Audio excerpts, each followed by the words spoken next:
Friday. It's 4. That means it's time for Ann Coulter. Ann, always good to talk to you. Happy Friday. Happy Friday. Good to talk to you. I'm reading your latest column at AnnCoulter.com. By the way, a newly designed AnnCoulter.com. I think it's 15 years in the making, this redesign. But it looks beautiful. Well done there. Thank you. I don't like to bother changing things unless it's a total disaster, but it's been a total disaster for about a decade.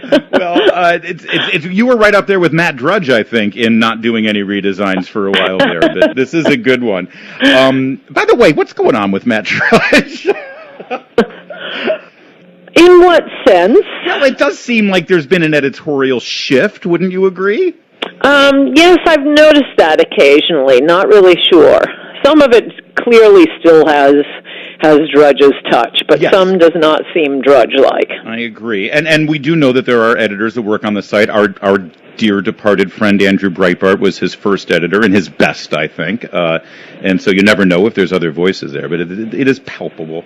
Ann, I love your latest column because, again, you're ready to get back to life after Wuhan, but you make some important points here.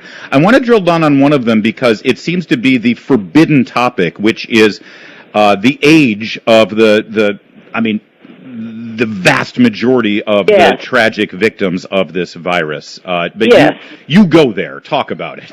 Well, it's overwhelmingly people who are over the age of 70. Also, by the way, overwhelmingly, people with comorbidities, principally 3 of them, hypertension, obesity, and diabetes.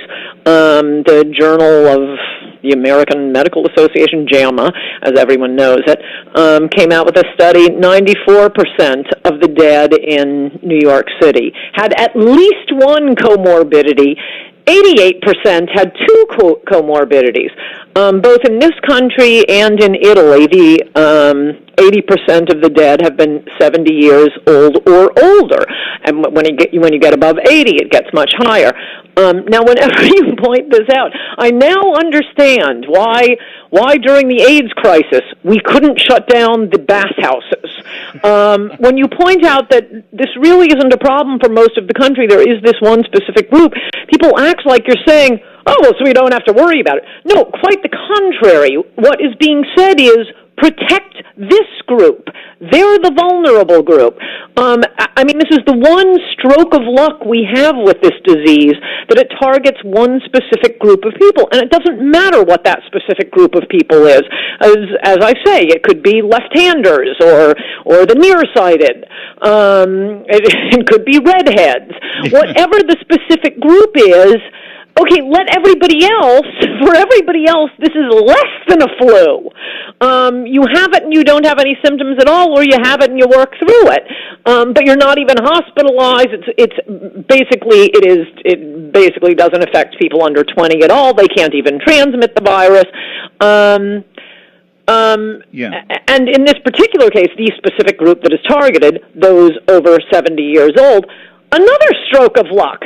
By and large, these are people who are out of the workforce. They know who they are. We have their names and addresses. The government could start sending them boxes of masks with all of their Social Security checks. The government has their names and addresses of the people who need to be protected.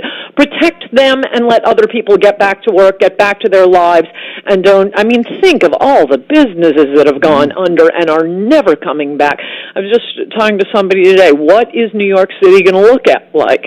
So many restaurants are going under with no hope. Think of that, throwing your life's work into this. For what reason? For no reason. No, the only people, I'm sick of being harangued by these Luddites. Believe the science.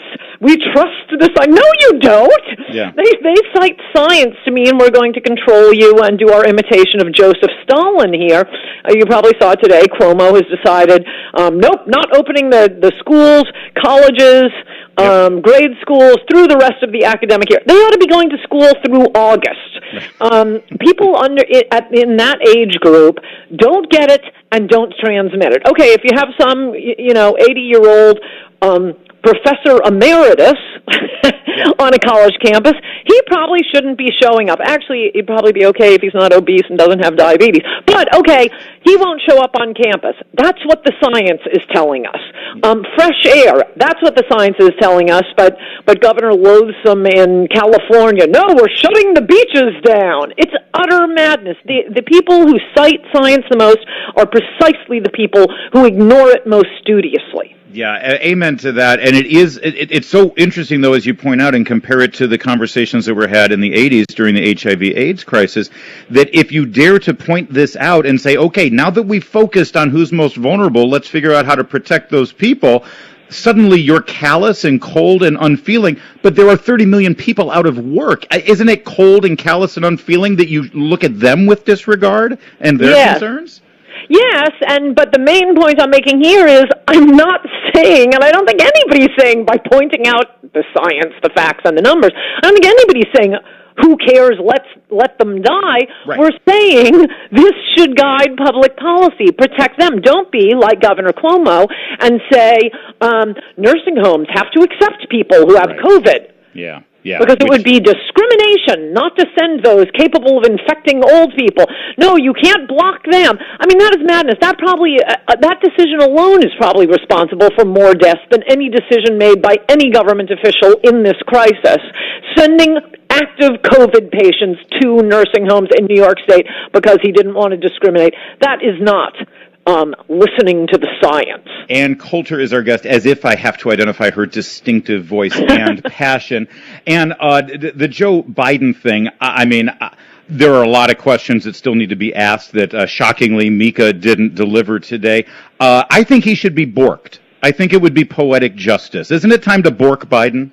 Oh, what a beautiful point, Larry O'Connor. Oh, that's great. Yes. Well, I think you may get the shiv from the Democratic Party. There are two things I didn't believe that I've changed my mind on. One is, at the beginning of this, I said, well, yeah, of course this woman's allegations should be heard. even when you first heard them, they were more credible than Christine Blasey Ford's. It was stunning how the media was covering it up. But I also told people, I don't believe it. I worked on the Senate Judiciary Committee with, and I mean not directly with Biden, but observed him. I just find it hard to believe. Okay, and then the evidence started rolling in. I've changed my mind. No, this is a very credible allegation with this many people she told contemporaneously. Yeah, it's possible she was making it up at the time. A lot less likely. I mean, it's a little like the birthers theory that Obama was born in Kenya, but somehow his parents had the foresight to send a birth announcement to newspapers in Hawaii. Yes, it's possible, but not really believable. Same thing with Tara Reade. The second thing that I have been saying that never happens, every 4 years we go through this, it could be a contested convention, and I keep telling people it's not going to be a contested convention. Now, I'm thinking it could be. I think Democrats could franken. If Biden's poll numbers go down and the heavies get together and say we need to run somebody else instead, they're going to treat him the way they treated Franken. I mean, I think Franken deserved it, but he was a Democrat. Being a Democrat didn't protect him because he's really obnoxious, and it won't protect Biden if his poll numbers go down. The other interesting thing is, he doesn't have the votes yet to have the nomination. I was just going to say that. New York canceling their primary almost assures that he will not have the delegates. So we could have a contested convention and they could replace him. Fascinating times, Ann Coulter. We got to leave it there. You have a great weekend. Hopefully you can get out there and defy whatever governor might be forcing you at home. Or maybe I don't even know what state you're in these days, nor is it any of my business. But Thank you, Ann. Bye-bye. All right, let's check in with Ed Rodriguez in the Hadid Carpet Cleaning Traffic Center.